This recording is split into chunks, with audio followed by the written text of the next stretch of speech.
Alors, dans cette partie, on va parler de recommandations, de referrals, et surtout de comment obtenir de bonnes recommandations pour mieux vendre.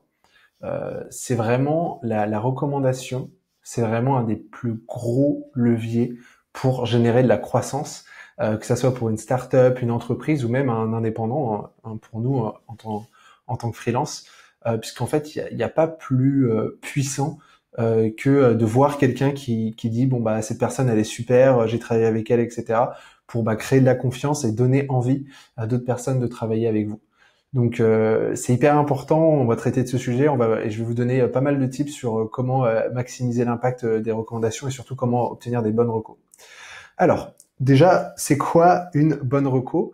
Une bonne reco de base, hein, dans le format, ça peut être un texte, un témoignage textuel, ça peut être un audio, quelqu'un qui s'enregistre, qui parle de vous, une vidéo qui est créée par un de vos clients et qui va démontrer en fait pourquoi c'est top de bosser avec vous.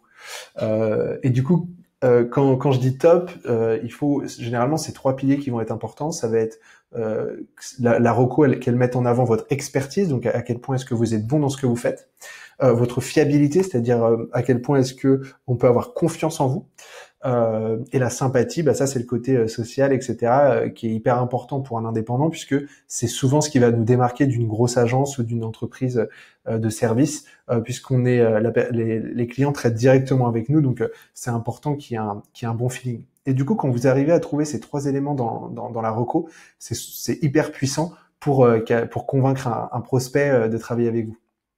Alors, pour arriver à choper une reco, une bonne reco, qu'on va avoir une mission, l'important évidemment, ça va être de s'assurer de la satisfaction de notre client. Et en fait, c'est quand même une petite science, c'est-à-dire que c'est pas quelque chose d'anodin, c'est pas en mode faut juste bien faire son taf. Non, il y a quand même des choses qu'on peut mettre en place pour s'assurer de cette satisfaction. La première chose, ça va être d'être clair sur les résultats attendus, c'est-à-dire que pendant votre rendez-vous de découverte, au début de la mission, ça va être important de poser la question pour vous à quoi ressemblerait une mission réussie, puisqu'en fait ça va permettre de créer une attente et de s'assurer que en fait vous êtes bien aligné sur le résultat que la personne attend, et que du coup si vous arrivez à atteindre ce résultat-là, c'est bon, vous êtes sûr que la personne est satisfaite. Si vous savez pas trop ce que la personne attend de vous à 3000%, si c'est pas hyper clair, ça va être hyper difficile de savoir si la personne est satisfaite à la fin ou pas. Et du coup, vous allez être à la fin sur votre livrable et vous savez, vous allez être dans cette insécurité de vous dire mince, est-ce que la personne est vraiment contente de mon travail? Là, au moins, en ayant une vision claire du résultat que vous devez atteindre dès le début, vous allez savoir si vous êtes dans le bon ou dans le mauvais à la fin. Donc, première étape. La deuxième, qui est hyper importante, c'est de ne pas surpromettre. Et du coup, on vous a fait une petite équation qui est hyper importante. D'ailleurs, c'est une petite équation qui fonctionne aussi avec le bonheur, hein, dans nos vies perso. Si les attentes de votre client sont supérieures aux résultats que vous lui apportez, ça va créer une déception. C'est pareil, si vous partez en vacances et que vous avez des attentes de ouf sur ces vacances, c'est vraiment le truc que vous attendez toute l'année et que vous arrivez et que le lieu, il y a trop de monde, c'est trop cher, c'est pollué, donc c'est-à-dire que le résultat est différent est inférieur à ce que vous attendez, vous allez être déçu de vos vacances. C'est exactement la même chose. Donc il faut faire attention à ce que les attentes ne soient pas au-dessus du résultat et du coup de ne pas surpromettre. Si les attentes sont égales au résultat, ça c'est top, vous avez de la satisfaction. La personne est contente puisque le résultat va matcher les attentes. Si les attentes sont inférieures au résultat, là c'est top parce que à la fois vous avez de la satisfaction, mais vous avez aussi de la reconnaissance. C'est-à-dire que la personne va vraiment se dire waouh, c'est vraiment super. Vous allez créer une émotion hyper positive puisque la personne ne s'attendait pas à autant de choses. Et du coup, dans ces cas-là, ça va être encore plus facile de déclencher la recommandation puisqu'en fait la personne va être hyper contente.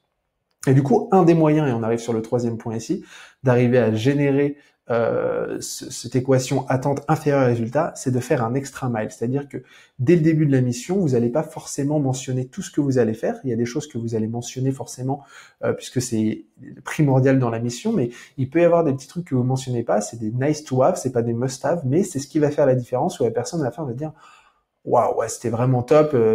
À la base, la personne devait juste, par exemple, me faire un site internet, et puis finalement, elle m'a rajouté l'accès à Google Analytics, et puis une petite formation de prise en main. Je m'y attendais pas. Ça, c'est super cool. Et du coup, pouf, les attentes sont inférieures au résultat, il y a de la satisfaction et on peut facilement déclencher de la recommandation. Donc, la recommandation, ça va être à la fois que la personne va vous recommander à potentiellement des futurs clients, mais aussi qu'elle va pouvoir vous rédiger une reco, un avis, que ce soit sur LinkedIn, Google My Business, et c'est ça qu'on va voir maintenant. Alors, pour obtenir cette recommandation, que ça soit du coup sur LinkedIn, Google My Business avec un avis ou etc., il va falloir identifier le bon moment pour l'obtenir. Nous, on a identifié 3 moments avec Théo à travers nos différentes expériences. Le premier, c'est en direct lors d'un échange, c'est-à-dire que vous arrivez vers la fin de la mission, ou alors ça dépend, hein, si vous avez un contrat en continu, etc. avec la personne, et vous recevez un compliment. La personne est super contente. Ah, ça a super bien marché ce que tu as mis en place hier, etc., etc. Et ben là, elle est dans des bonnes conditions pour, en fait, qu'on lui demande si elle peut nous écrire, par exemple, un témoignage sur LinkedIn, etc., sur la collaboration. Donc ça, c'est un premier point. Si vous arrivez à identifier ce moment-là, ça peut être une super opportunité pour lui demander. Et dans la prochaine slide, je vais vous montrer comment demander. Ça peut être à la fin de la mission, hein, donc vous avez un livrable, la mission est terminée. Lors du dernier échange, si tout s'est bien passé, bon bah là, ça peut être cool de lui dire bon bah ça serait super voilà, si tu veux juste me faire un petit témoignage sur LinkedIn, ça peut être cool. Et puis, si le résultat n'est pas, c'est pas possible de le voir tout de suite. Imaginons que vous êtes expert en SEO, le référencement naturel, on sait que ça prend souvent des mois avant d'avoir un impact, donc ça serait compliqué de directement demander un avis positif. Donc, ce que vous pouvez faire, c'est attendre quelques mois et après que la mission ait été effectuée, par exemple, vous pouvez envoyer un questionnaire de satisfaction, donc via Typeform, qui est un questionnaire, ou alors Delighted. Delighted, ça permet d'envoyer aussi, c'est des outils qui permettent d'envoyer des petits questionnaires. Est-ce que tu es satisfait avec des notes, etc., etc. Et du coup, si vous voyez que la personne est satisfaite, si vous met une bonne note, bah là, vous pouvez lui demander une recommandation. Ou alors, ça peut être en prenant des nouvelles des résultats obtenus. Voilà, bonjour, comment est-ce que ça se passe? Est-ce que j'ai vu que votre site commence à mieux ranker sur Google. Qu'est-ce que vous en pensez? Si la personne est contente, bah là, à ce moment-là, de lui demander une recommandation. Donc voilà les trois moments à identifier, et ça peut être le bon moment de demander une reco positive sur votre collaboration. Alors, bien demander. Ce qui est important, c'est de donner du contexte quand on vous demande. Ça va permettre d'accélérer le processus et d'aider la personne à le faire. Donc là, je vous ai mis un petit texte pour vous donner un petit template pour vous donner une idée de ce que vous pouvez faire. Donc par exemple, hello Bastien, je suis en train de bosser sur le contenu de mon site internet. Du coup, j'aimerais bien mettre en avant notre collab sur ma page portfolio. Est-ce que tu pourrais prendre 5 minutes pour me faire une recommandation sur LinkedIn dans laquelle tu expliques brièvement ce qu'on fait ensemble et ce que ça t'apporte? Je pourrais alors l'ajouter sur mon site. Donc là, ce qui est intéressant, c'est qu'on donne le contexte, on ne demande pas juste une reco pour demander une reco, on dit que voilà, c'est pour nous aider aussi, nous, dans notre carrière d'indépendant, entre guillemets. Et le fait de dire qu'on est en train de le faire, en fait, ça va aussi demander à la personne de le faire assez rapidement, parce que des fois, c'est le genre de truc, oui, t'inquiète, je te le ferai, et puis en fait, ça passe du temps, puis c'est le genre de choses, on n'est pas forcément à l'aise de relancer la personne. Est-ce que tu pourrais me faire une reco? Je t'avais demandé il y a 3 semaines, etc. C'est un peu relou. Donc, quand vous créez un peu de contexte, vous dites pourquoi, en fait, est-ce que vous demandez la reco, du coup, la personne va être beaucoup plus à même de le faire rapidement. Et donc, l'objectif, à travers cette question, c'est d'avoir un témoignage regroupant un petit peu le récap de la mission. Donc, c'est pour ça que je dis que tu expliques vraiment ce qu'on fait ensemble, et les bénéfices et ce que ça t'apporte, et donc les bénéfices apportés. Et ça, c'est super important. C'est ce qui va permettre de retranscrire au final ce qu'on disait dans le côté top, c'est votre expertise, ce qu'on fait ensemble, et puis ce que ça t'apporte. Et donc là, il va donner à la fois le côté fiabilité, sympathie et les résultats obtenus. Il devrait les mettre par lui-même. Donc voilà comment bien demander une recommandation. Et donc, une fois que vous allez obtenir cette recommandation, que ce soit sur LinkedIn ou Google My Business, alors, on vous conseille d'allier les deux, c'est-à-dire que l'idée, c'est d'avoir quelques avis sur Google My Business, quelques avis sur LinkedIn, et d'essayer de pondérer. Si vous en avez déjà 4-5 sur LinkedIn, bon, c'est toujours cool de le mettre sur Google My Business. Si vous avez vraiment une bonne relation avec la personne, vous pouvez lui demander de le mettre sur les deux. Voilà, juste de copier-coller, c'est quand même assez facile. Mais privilégiez dans un premier temps LinkedIn, et puis après Google My Business, c'est quand même intéressant. Alors, une fois que vous avez ces recos, à quoi est-ce qu'elles vont servir? Donc on l'a vu dans l'exemple, ça peut être sur votre site internet, vous allez pouvoir le mettre dans votre portfolio, sur votre page d'accueil, à travers une étude de cas que vous faites avec votre prospect. Donc ça c'est toujours cool pour créer de la preuve sociale en fait et donner confiance à des prospects qui pourraient vous contacter. Ça va être du coup dans des emails de vente, c'est-à-dire que si vous faites du démarchage, si vous relancez une personne, vous pouvez lui dire je travaille d'ailleurs avec un tel qui est dans votre même secteur et voilà ce qu'il pense de notre collaboration. Ça peut être dans une proposition commerciale, c'est-à-dire que vous avez déjà fait votre rendez-vous découverte et en fait dans votre proposition commerciale que vous envoyez à votre prospect, à la fin il y a ce qu'ils pensent de moi, ils me font déjà confiance et ça donne confiance et donne envie à votre prospect de travailler avec vous. Et ça peut être aussi dans une relance d'une personne à qui vous avez envoyé cette proposition commerciale qui ne répond pas, et là du coup vous pouvez dire est-ce que vous avez le temps de lire ma proposition commerciale, d'ailleurs un tel bosse avec moi, etc. Donc ça permet de nourrir vos échanges avec des prospects. Et puis après, pourquoi pas dans des posts sur LinkedIn par exemple, vous faites un retour sur une expérience, vous dites voilà j'ai fait je viens de terminer ça, c'était super, et encore merci, et blablabla, vous expliquez ce que vous avez fait, et puis vous mettez en avant le fait que votre client était super content, ou à la fin de la mission de dire mission terminée, etc. C'était trop cool de travailler avec ce client, on a pu faire ça, ça, ça. Et donc de mettre en avant le témoignage, ça montre en fait à plein de prospects que vous travaillez bien, que les gens sont contents de travailler avec vous, et du coup ça va potentiellement vous donner des opportunités. Donc je vais vous montrer quelques exemples. Donc par rapport au site internet, là par exemple c'est sur mon site internet, donc quand on scrolle la page d'accueil, j'ai un petit encart ce qu'ils pensent de moi avec 4 témoignages de personnes avec qui, de clients avec qui j'ai bossé, d'entreprises et qui disent qu'est-ce que j'ai aimé chez Pierre, sur quoi il a bossé, pourquoi c'était cool, etc. Et ça directement ça renforce la confiance. Donc sur le site internet c'est vraiment cool de pouvoir mettre en avant des témoignages. Là, l'exemple d'email, c'est une petite anecdote personnelle que je voulais vous montrer, qui est un peu différent parce que c'était à l'époque où j'étais encore étudiant, je cherchais un stage de fin d'études, mais je faisais déjà du freelancing à l'époque, et du coup j'appliquais déjà certaines méthodes, et du coup j'avais envoyé une candidature spontanée, donc comme si vous faisiez du démarchage pour un prospect, à la Julie qui est la CEO d'une start-up à Los Angeles, donc qui ne cherchait pas du tout de stagiaire. Hein. Voilà, je lui ai envoyé une candidature spontanée en disant que j'ai vraiment adoré son app, que j'aimerais beaucoup travailler pour elle, etc. Et du coup elle m'a dit qu'elle était potentiellement intéressée et elle m'a fait faire un call avec son équipe marketing. Et à la suite de ça, du coup, je lui ai envoyé cet email. Donc, je vais pas le lire en entier, etc. Vous pourrez checker, mais c'est un très bon exemple de structure d'email, puisqu'en fait, là, je négociais du coup le montant de ma mission, entre guillemets, ma mission de stage, mais c'est une mission où en fait, elle me proposait, je pense, $1000 par mois. Et du coup, je lui ai dans un premier temps dit que ça s'était super bien passé, que j'étais très content du call, que j'ai fait avec l'équipe marketing, que je pense qu'on pouvait faire une équipe du tonnerre pour accélérer leur croissance, etc. Que je la remercie pour sa proposition, je suis persuadé que leur entreprise elle peut avoir un super impact sur des millions de personnes et c'est une app de méditation et je pense que je lui explique à quel point on est aligné sur les mêmes valeurs, sur la vision, etc. Et là par contre du coup je lui dis cependant en faisant quelques recherches sur le coût de la vie à Los Angeles, je me rends compte que ça coûte cher. Et là du coup j'amène vraiment un argument constructif sur le fait de dire le logement il coûte tant, d'après je cite des sources d'autorité, d'après le site le coût de la vie pour une personne serait d'environ $2000 par mois, hors les frais de visa, d'assurance, $1600 par mois, l'avion aller-retour, etc.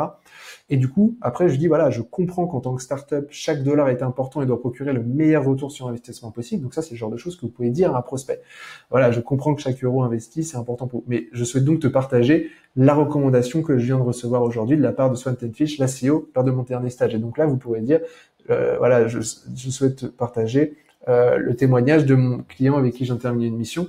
Et donc là, boum, vous balancez une recommandation. I recommend Pierre as a true asset in the team à la fin. Et après, tu peux retrouver mes autres recommandations. Et là, vous linkez votre LinkedIn ou votre Google My Business. Et du coup, ça montre qu'il n'y a pas qu'une recommandation, on a plein d'autres. Mais celle-là, c'est la toute dernière, c'est la toute fraîche.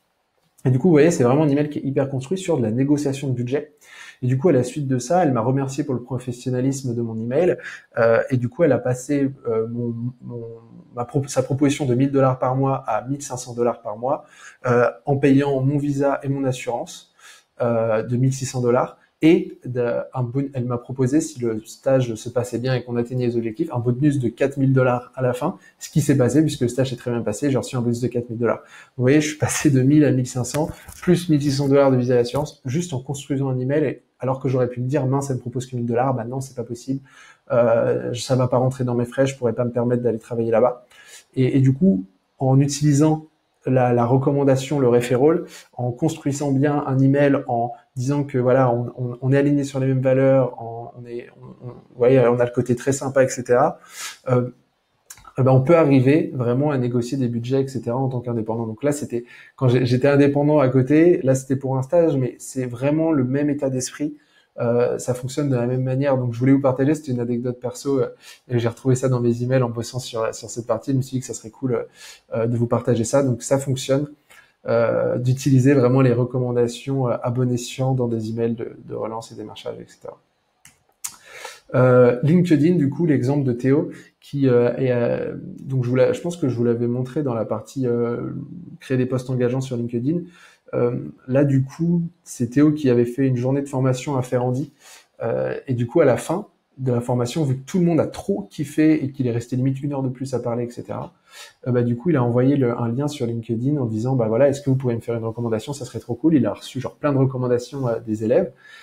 Et du coup, il a fait un mini montage, il a copié-collé, il a écrit en fait cette expérience qu'il a vécue en mode bah là, mission terminée chez Ferrandi, j'ai formé X élèves au digital, à la communication, etc. C'était hyper kiffant, blablabla. Et il met en avant les recommandations des gens. Et qu'est-ce qui se passe? 200 likes, 26 commentaires, et direct dans la foulée, il reçoit des propositions de personnes qui disent mais du coup tu formes, etc. Sur quel sujet on se pourrait t'intéresser dans notre entreprise. Donc ça fonctionne parce qu'en fait la preuve sociale est hyper puissante. C'est un levier. On se dit si les gens valident, c'est-à-dire que la personne est bonne. Et du coup moi aussi j'ai envie de profiter de son expertise. Donc voilà pour les exemples. Vous voyez que c'est hyper important d'avoir des bonnes recos et de les utiliser du coup sur les différents supports en ligne que vous aurez créés et sur lesquels on a pu discuter dans le module 2 d'ailleurs de cette formation. Alors du coup, par où commencer? Alors, vous pouvez essayer de récupérer des recos de vos anciens clients. C'est-à-dire que vous avez peut-être pas pensé, mais il y a forcément des gens avec qui vous avez travaillé et même aussi des gens avec qui vous avez collaboré qui n'étaient pas forcément des clients, mais c'est toujours bon. Genre, ça peut être des anciens collègues avant que vous soyez indépendant, etc. C'est toujours positif de montrer que vous êtes quelqu'un de fiable, que vous avez une expertise dans un sujet, etc. Donc, une des premières étapes, c'est de réfléchir avec toutes les personnes avec qui vous avez travaillé sur des projets et leur demander des recos pour un petit peu booster votre nombre de recos sur LinkedIn et Google My Business. Ensuite, pensez à l'obtention des recos possibles dès le début d'une mission. Voilà, on l'a vu dans la première partie, la satisfaction client, ça va être la clé pour obtenir une super reco. Donc pensez-y dès le début sur voilà, je veux comprendre quels sont les résultats qu'il souhaite atteindre pour qu'on s'aligne dessus et j'arrive à gérer l'équation attente de mon prospect versus résultat et du coup j'arrive à caler un petit extra mile pour maximiser cette équation. Vous identifiez le bon moment où le client est satisfait pour lui demander la reco. Voilà, vous demandez la reco en partageant un besoin concret afin de faciliter l'obtention, voilà, que ça se fasse rapidement parce que c'est relou. En fait, la personne, faut pas qu'elle se dise que c'est une charge de travail, etc. Faut que ça va lui prendre 10 minutes et rédige le truc et basta. Donc, vous pouvez lui envoyer le lien de votre profil LinkedIn pour que ça aille plus rapidement, etc. Puis voilà, après, une fois que vous avez ces recos, utilisez à la bonne escient, personnalisez. Plus vous avez de recos, plus ça va vous permettre de mettre la bonne reco au bon moment suivant le prospect, si c'est suivant un besoin, suivant un secteur différent, de vraiment personnaliser au max. Et ça va vraiment avoir un super impact. Et c'est tout bête aussi, mais le fait que la personne va rédiger une reco à l'écrit, elle a beaucoup plus de chances aussi de parler de vous autour d'elle, puisqu'elle a déjà formulé en fait la manière dont elle vous recommande. Et du coup, quand elle va parler de vous, elle va potentiellement mettre en avant les choses qu'elle aurait écrites dans la recommandation. Donc c'est à la fois très bon pour vous au niveau en ligne, etc., mais c'est aussi très bon pour le bouche à oreille de manière virale dans des événements, etc., où quand la personne aura autour d'elle, votre prospect, des personnes qui ont besoin de vos services, elle parlera de vous parce qu'elle a déjà rédigé une recommandation. Donc voilà, c'est terminé pour cette partie. Je vous laisse là-dessus. Faites la petite liste des personnes avec qui vous avez collaboré, sur qui vous pouvez demander ce genre de témoignages et puis booster un petit peu votre visibilité en ligne grâce à cette preuve sociale. Allez, je vous laisse là-dessus et puis on va se retrouver dans la prochaine vidéo. Allez, ciao.